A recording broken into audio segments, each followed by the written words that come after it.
do UOL sobre o Pablo Marçal, o pré-candidato, aliás, candidato, né? Já começou a campanha faz tempo, mas ainda minha cabeça está na pré-campanha, já estamos em plena campanha eleitoral. Você vê a reportagem que mostra que Pablo Marçal levou mistura de religião e coach para as eleições paulistanas. A reportagem é da Ana Virgínia, nossa colega da Folha de São Paulo, e ela traz aqui, portanto, essa informação da Folha. Coloca aqui no telão, Marcelinho, para eu ler aqui a reportagem, por gentileza, enquanto vocês mostram. Não, no telão aqui, ó, no meu telão. Isso, querido, obrigado. Então é isso. Eu vou falar aqui o que disse o Pablo Marçal. Ele disse o seguinte: visualiza você no reino, plena, andando e dançando com o Senhor. Pablo Marçal instiga um cadeirante da plateia. Ela tenta se levantar com a ajuda de um assistente, dono do show, mas bambeia sem conseguir se sustentar sobre as pernas. Esse relato, essa cena aconteceu no chamado dos Generais do Reino, evento promovido pelo Marçal em 2021, no Auditório Goiano. Encontro, segundo Marçal, serviu para desbloquear a inteligência emocional dos 16 mil ali presentes online. Neste momento existe na cidade de São Paulo uma disputa, né, para também quem vai convencer o eleitorado evangélico, além do Pablo Marçal, o Ricardo Nunes também, né, que é o representante oficial do bolsonarismo, o próprio Guilherme Boulos tenta e já consegue uma fatia maior, segundo a última pesquisa da Datafolha, salvo engano, 9% do eleitorado que se declara evangélico. A Tabata Amaral, do PSB, por exemplo, ela disse que não trabalha exatamente encontrando pastores, né, indo a igrejas, mas ela coloca o eleitorado evangélico com outras características. Ele não é apenas evangélico, é um cidadão que quer acesso à alimentação, ao transporte, e ela disse que oferecendo propostas que são boas propostas para a população, o público evangélico vai se sentir contemplado. São maneiras diferentes de tentar convencer esse eleitorado que representa uma fatia significativa da população. O Mark Tawil está aqui conosco, especialista, né, consultor, estrategista de comunicação.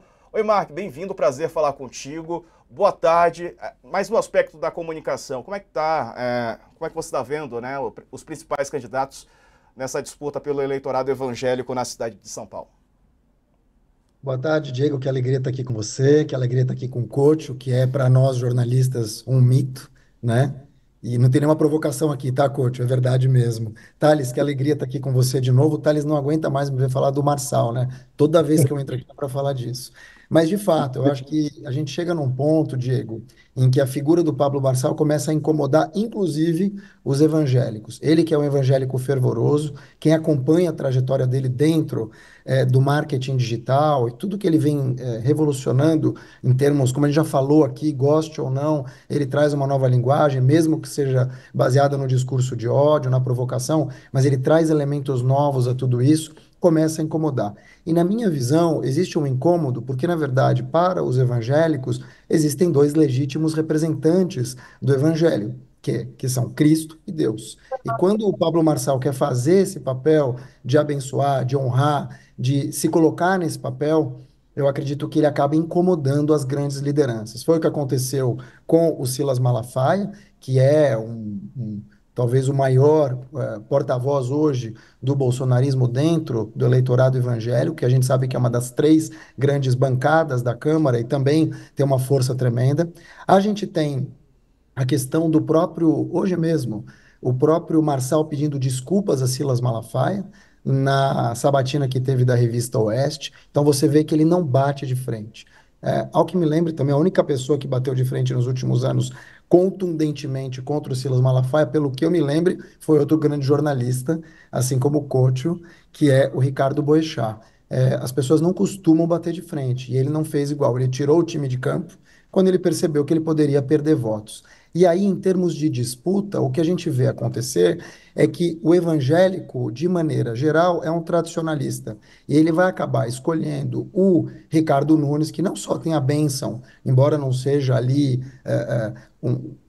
uma lambeção, desculpa a palavra, mas não seja uma lambeção, um agarra-agarra entre o Nunes e o Bolsonaro, o que a gente vê acontecer é que o tradicionalismo do evangélico, ou seja, focar nas propostas, focar naquilo que pode ser prosperidade para ele e para a família dele, e limites também, acaba falando mais alto do que a lacração, o bate-boca e o apontar de dedos trazido pelo Marçal.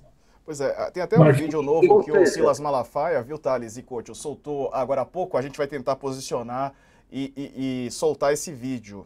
Mas eu já adianto aqui para vocês que ele disse o seguinte: ele disse que o Marçal usa neurociência para manipular a direita.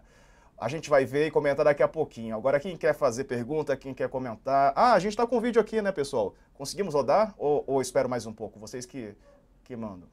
Só um pouco, então podem fazer pergunta para o Mark enquanto a gente posiciona. olha, hoje de manhã o online do Globo estava dando em manchete que a igreja evangélica em geral em São Paulo está apoiando o Nunes nos templos, nos cultos e tudo, né? Como é que você vê essa mistura que está cada vez maior desde o advento Bolsonaro de política e religião? Onde nós vamos chegar? Do jeito que está indo, com esse Marçal, aí vamos ter uma teocracia miliciana, né? Não há esse risco para a democracia brasileira, num Estado laico? É, na verdade, eu não vou nem só falar, não vou falar em risco, mas eu vou falar em realidade. Não é novidade que a bancada evangélica é uma bancada muito forte, se autoelege há muitos anos, tanto que é uma das três grandes bancadas no Congresso, que a gente chama de Boi, Bala ou Bíblia, BBB, Isso, e a isso. bancada da Bíblia não é nova, né? Eles elegem muitas pessoas e eles escolhem quem eleger. Acontece que existe, ao meu ver, Couto, aqui uma grande mudança, da qual se fala pouco, que é uma mudança geracional. Se a gente tem, por um lado, os pais colocando limites e dizendo vota nesse, vota naquele, o que a gente vê hoje é uma juventude que vai pouco à igreja, ou seja, uma juventude que não segue tanto aquilo que o pastor fala e que quer ter uma vida diferente do que uma vida só propositiva. E claro que eu estou generalizando, mas é uma generalização com base naquilo que eu vejo. Então, por exemplo, você vai ter, em vez de discutir uma vida melhor, pegar candidatos que estão oferecendo algumas propostas, como, por exemplo, a Tabata, o próprio Boulos, o próprio Nunes, o que o jovem brasileiro quer, seja ele evangélico ou não, é prosperar. Ele não quer repetir a vida que talvez a mãe tenha tido trabalhando como doméstica, por exemplo, ou o pai trabalhando como porteiro. Eles querem uma outra vida. E o Pablo Marçal usa de uma maneira muito sagaz essa teoria da prosperidade que vem da religião para aplicar isso à política. Ele diz para essa meninada o seguinte: vocês não vão voltar, a favela é transitória. Quem não quer ouvir isso? Então eu vejo que a religião aqui ela vai se misturando a uma nova visão de mundo. Nós aqui somos mais próximos, nós três aqui, Thales, você e eu, tenho 50. O Diego já é de uma outra geração. Quantos anos você tem, Diego? Eu tenho 34, Mark. 34, ele é millennial.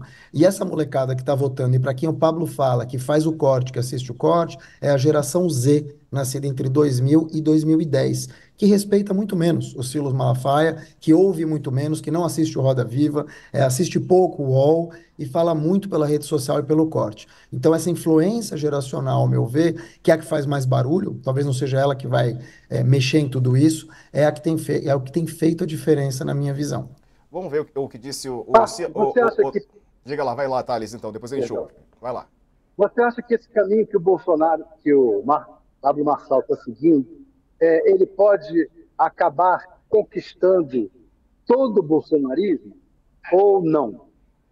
O Não. bolsonarismo, eu estou entendendo o seguinte: existe o eleitorado conservador, que não é todo ele bolsonarista. O bolsonarismo é uma parcela do eleitorado conservador. Essa parcela, eu não sei se o Marçal conquistaria todo o eleitorado conservador, até acho que não. Mas a minha dúvida é, nessa estratégia de se voltar para a religião, misturar religião com política e ainda falar em dinheiro, na prosperidade, etc. Com essa estratégia, ele pode conquistar todo o eleitorado bolsonarista? E se ele conquistar todo o eleitorado bolsonarista, como é que fica o Ricardo Nunes? Quem vai para o segundo turno? Ele não vai conquistar todo o eleitorado bolsonarista por um motivo simples. O Bolsonaro não deixa e não quer. E quem está em volta do Bolsonaro também não quer. Então, se quiser, porque pela primeira vez a gente tem um candidato que pode, ao longo dos próximos 10, 15, 20 anos, dependendo do que ele fizer, ser talvez até um novo Bolsonaro. Porque o Bolsonaro, ele é um combo, né? Ele é um combo de valores, de ideologias, de ideias e de atitudes. E o Marçal também. O Marçal é casado com a mesma mulher. Ele diz que tem 4 filhos, então a família é super importante para ele. Ele é um cara que fez dinheiro por conta própria. Segundo ele, ele saiu do nada e conquistou tudo. Então, veja, é o sonho americano ou o sonho brasileiro de poder viver tudo isso, né? Você ter uma família, você ser jovem, agora ele é atlético, ele que já foi gordo, ele é amigo do Cariani, o Cariani mudou a vida dele. Então, veja, é muita coisa para 37 anos de idade. E segundo ele, qualquer um pode ter isso na vida. O Bolsonaro já é um senhor, é uma outra geração. Ele tem filhos que trabalham o tempo todo para derrubar tudo que ele poderia tentar levantar. Então, é muito complicado. O Marçal vem com uma linguagem muito menos complicada e fala direto nos olhos dessas pessoas. E traz muito menos a questão política, a questão religiosa. O que ele traz é a prosperidade. O que eu Exato. vejo, tá? Não como, talvez, como especialista em política como vocês, mas do ponto de vista de mensagem, é que o Bolsonaro, ele tem um tempo, e essas pessoas vão envelhecer junto com ele. E ele não disse, eu vou votar no Marçal, mas se ele dissesse, a chance ia ser muito grande. E eu não acho que ele não disse que ele só não quis, é porque eu acho que ele tem medo, assim como os filhos dele, as pessoas que estão com ele, de perderem esse posto, da direita. O Ricardo Nunes, ele é aquilo. Ele não é um cara que vai roubar o bolsonarismo para ele, nem quer roubar o bolsonarismo para ele. Ele quer os votos. Mas o Marçal, se puder, ele traz para ele, porque ele sabe que é um eleitor fiel e muito barulhento. Vamos rodar aqui, O Marçal pessoal, não tem rapidinho. nada a Daqui a ver com pouco a essas gente igrejas continua a fazer tradicionais, da de perguntas, Cúrcio. Malafaia, do Edir Macedo, né? Ele tem igreja dele. Como é que chama essa igreja? A Raquel, nossa colega, outro dia explicou. Como é que é isso aí? Não é teoria da prosperidade, é outra coisa. Que É, ele tem uma igreja própria lá em Goiânia, né? É, na Como é verdade, que é? assim, quem acompanha, eu não sei dessa igreja, de verdade, eu não sei te dizer, mas quem acompanha, e ele não está sozinho. Existe uma linha hoje chamada de inteligência espiritual, que é muito isso. Você olha para o Malafaia aqui, com os símbolos, inclusive da tradição judaica a qual eu pertenço, você vê alguma coisa muito mais arraigada na religião, você vê uma coisa muito mais voltada para quem é baby boomer, para quem é X, que nem eu, e até Y.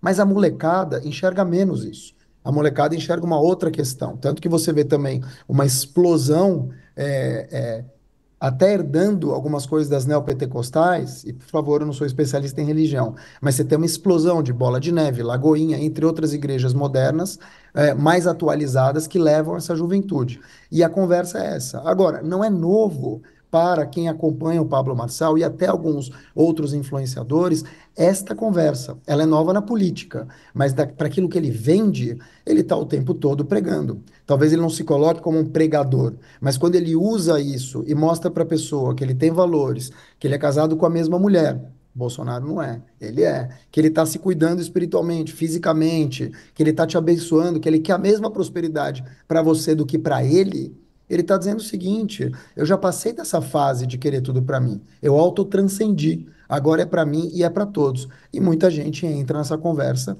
acreditando que ele realmente pode mudar, inclusive fazer as pessoas levantarem da cadeira. pois é a Igreja da Videira de Goiânia, que é a igreja da qual o Marçal faz parte.